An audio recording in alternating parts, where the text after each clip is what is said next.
Gue Eria. Nyokap bilang gue dari lahir udah sial. Pas ngandung gue, di kampung dateng dukun ramal. Cuma raba perut, dia geleng-geleng, nih anak elemennya lengkap. Tapi miskin, nyokap langsung nangis. Bokap gue ngerokok di pintu. Tepuk paha udah, namain Eria aja, biar gampang hidup. Pas gue lahir, rumah sakit desa mati lampu. Dokter bantu pakai senter, tangan dia selip. Gue jatuh dari ranjang. Kepala benjol gede. Bokap bilang, suara itu lebih keras dari petasan. Pulang rumah, nyokap susu kurang. Bokap beli susu di kota kecil. Demi murah beli susu kepala gede. Gue minum malah diarah. Sehari 8 kali, pantat merah. Nyokap kasihan, tukar susu jadi bubur beras. Hindar bayi kepala gede. Ini pertama kali gue hoki gara-gara sial. Besar dikit. Gue sadar nasib gue jelek. Umur 6 nonton film di kampung. Gue bawa kursi kecil. Pas tengah film, layar jatuh kena angin nimpa kepala gue. Gue jadi satu-duanya yang pernah ketiban layar film. Umur 7 masuk sekolah. Guru suruh bawa bunga. Ortu males beli. Gue bawa bawang putih. Gue malu banget ke sekolah. Diejek sekelas 1 semester. Tapi akhir tahun, bunga mereka mati. Punya gue malah subur. Dipuji guru. Lagi-lagi hoki karena sial. Umur 9 cek darah. Gue takut sakit. Mundur terus, kursi gue kebalik, belakang kepala nabrak tembok. Gue pingsan, bangun, dokter sekolah bilang gak apa-apa, cuma gegar dikit. Sejak itu, gue ngerasa otak agak error. Ujian math cuma 18. Guru manggil bokap gue ke sekolah, nilai dia kayak namanya. Bokap pulang langsung ngejar gue 3 km. Tahun ujian nasional gue stabil 253 poin. Bahkan 3 dari target 253 tetap gak cukup kuliah. Bokap ngerokok 2 hari, nyokap nangis semalam. Akhirnya gue bilang, gak lanjut, gue kerja aja. Gue ke kota. Kerja pabrik elektronik, gaji 2.200, makan tambah tidur gratis. Ternyata cuma asrama 8 orang, makan nasi kuali gede. Tapi gue oke, yang penting ada tempat. Baru 3 bulan kerja, tiba-tiba kiamat. Siang itu, gue lagi muter baut di lain. Tiba 2 mbak Wang nyamperin.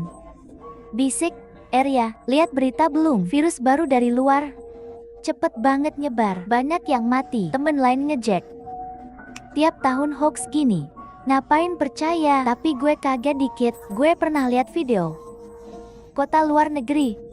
Ambulans di mana-mana, orang kejang di jalan, mulut keluar darah busa. Gue kira trailer film.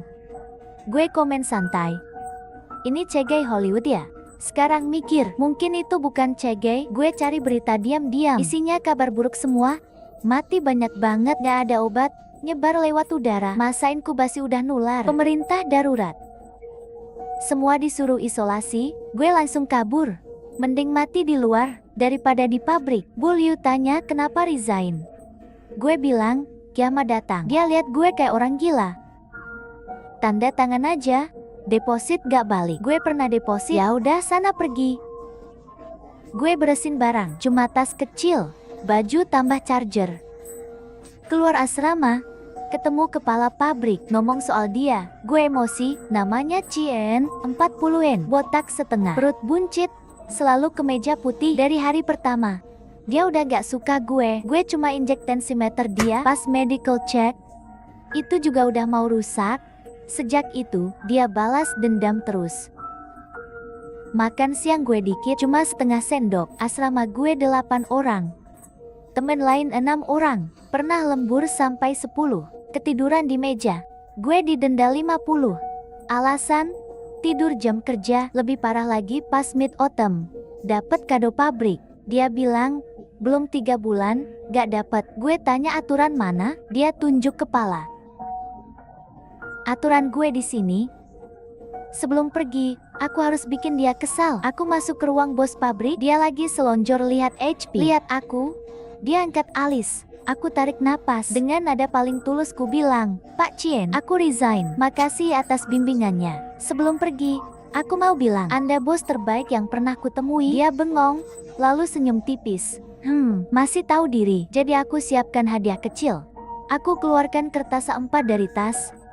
Tertulis besar, jimat kebal mati. Wajah Pak Cien langsung hijau. Aku tersenyum lalu membungkuk, lalu kabur. Dari belakang terdengar raungannya, Eria, berhenti. Saat keluar gerbang, Aku hampir ngakak. Matahari senja menyinari wajahku. Jalanan hangat, para om dan tante sedang senam. Anak-anak main skateboard, lapak BBQ mengepul. Semuanya tampak normal. Terlalu normal sampai bikin ragu. Apa berita itu benar atau tidak? Tapi aku tak berani taruhan. Aku duduk di tangga dan cek uang. Di kartu gaji tersisa 412 yuan. Saldo WeChat 36,5 yuan. Total cuma 448,5 yuan. Dengan uang segini, harus sewa, beli stok, dan hidup. Aku buka aplikasi sewa. Yang termurah kamar sekat kampung kota. Sewa 500 per bulan, bayar 1 deposit. Deposit pun tak mampu. Aku jongkok di pinggir jalan lama. Tiba-tiba dapat ide. Kamar peti. Jenis kamar yang cuma muat ranjang. Dan satu kamar mandi kecil. Besarnya mirip peti mati. Aku cari pemiliknya. Dengan wajah memelasku bilang, "Pak, 400 boleh? Gajiku sebulan cuma segitu." Dia menatapku dari atas ke bawah. "Gadis kecil sepertimu, tinggal sendiri?" Aku langsung mengangguk. Iya. Aku sangat tenang. Gak ribut. Gak pelihara hewan. Gak bikin pesta." Pak tua itu menghela napas. "Baiklah, ke 450. Listrik dan air terpisah. Akhirnya aku punya tempat tinggal. 3 meter persegi, 1 ranjang." Aku hitung uang sisa. Tinggal 23 yuan. Setelah bayar sewa, cuma sisa 23 yuan. Kiamat datang. Pakai apa aku beli stok? Mie instan, masker, disinfektan pun tak mampu beli. Aku jongkok di kamar 3 meter itu, mulai memikirkan soal filsafat. Lebih untung mati lapar atau mati sakit saat aku masih galau. HP tiba-tiba berbunyi. Tagihan Huawei bulan ini 22 yuan. Aku menatap pesan itu 30 detik, lalu tertawa sampai keluar air mata. Saldo tersisa 1 yuan. Nah, sekarang tak perlu bingung lagi. Kiamat datang lebih cepat dari berita. Keesokan paginya, aku terbangun oleh keributan di luar. Saat buka jendela, satu jalan sudah kacau. Antrean panjang di supermarket. Di apotik, antreannya lebih panjang. Orang-orang mendorong troli pulang, penuh beras dan minyak. Sebuah ambulans melaju kencang. Sirenenya menusuk telinga. Aku meraba 1 yuan terakhir di saku, lalu melihat hiruk-pikuk belanja di luar. Aku tarik napas dalam. "Ria, nilai ujianmu 253 saja tak nangis. Masa takut beginian?" Aku memakai satu-satunya masker kain pemberian rekan kerja saat flu tahun lalu. Kotor, tapi masih bisa dipakai. Lalu aku keluar. Tujuanku bukan supermarket. Barang di sana tak ada yang mampu ku beli. Aku menuju gang-gang sekitar, mengobrak-abrik tong sampah. Jangan ketawa.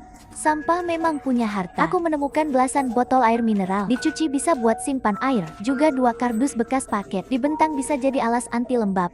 Aku menemukan setengah kantong beras lama. Mungkin kedaluarsa, tapi baunya masih normal. Dicuci masih bisa dimakan.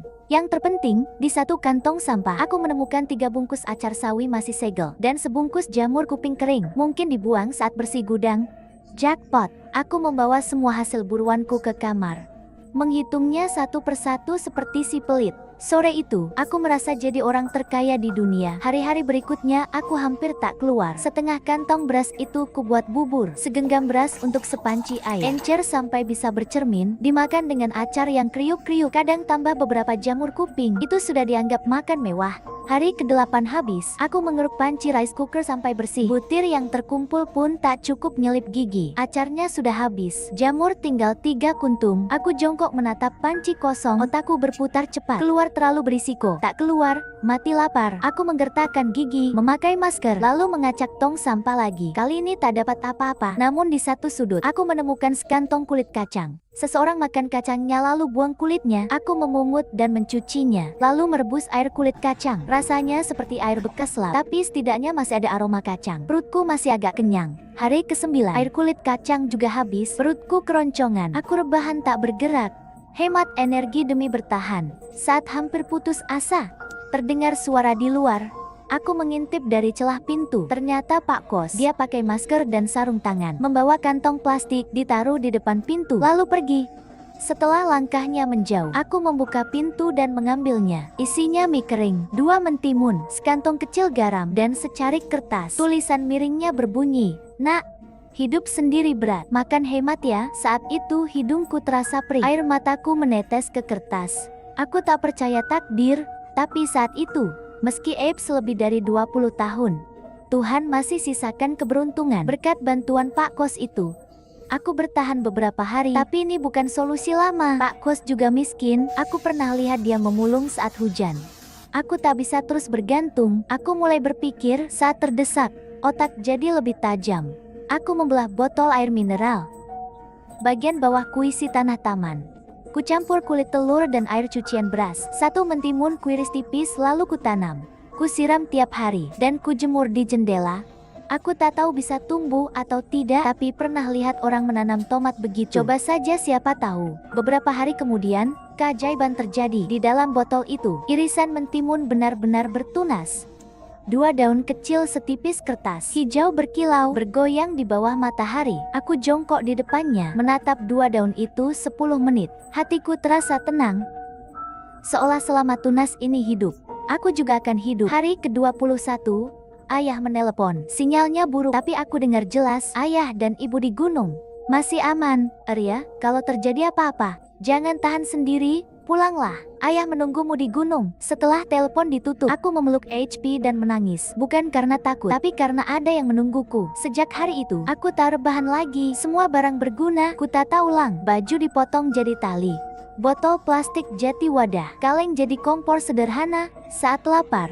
Aku melihat foto ayah di HP, di depan rumah tua di gunung, memakai jas biru yang sudah pudar. Tersenyum sambil menungguku pulang, aku bilang akan belikan baju baru. Hari ke-30, mobil siaran pemerintah akhirnya datang. Aku pakai masker dan antre. Antreannya panjang tapi tenang, tak ada yang berebut. Semua menunduk, tatapan mereka lelah tapi lega. Di depanku ada seorang bibi, lebih tua dari ibuku. Dia membawa tas kain, menoleh lalu diam. Lalu memberi satu mantau padaku.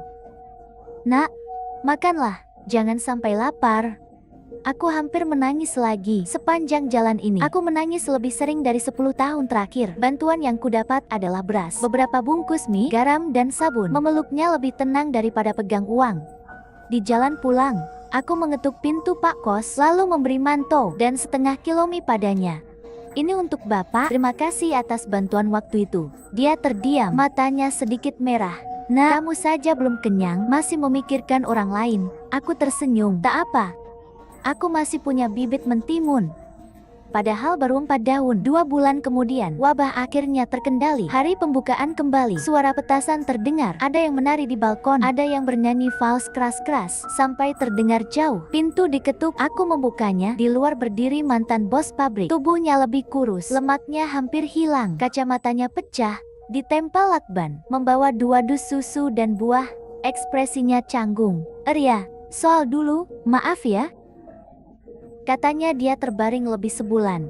Hampir mengira akan mati. Lalu dia sadar, seumur hidup cuma jago potong gaji orang. Aku mengacungkan jempol. Jimat kebal mati masih berlaku. Dia malah tertawa. Itu pertama kalinya dia tersenyum padaku. Kemudian aku pulang kampung, membawa biji mentimun ke belakang rumah. Kini tumbuh jadi banyak sulur, memenuhi rak bambu. Mentimunnya renyah dan manis. Ibu bilang aku beruntung.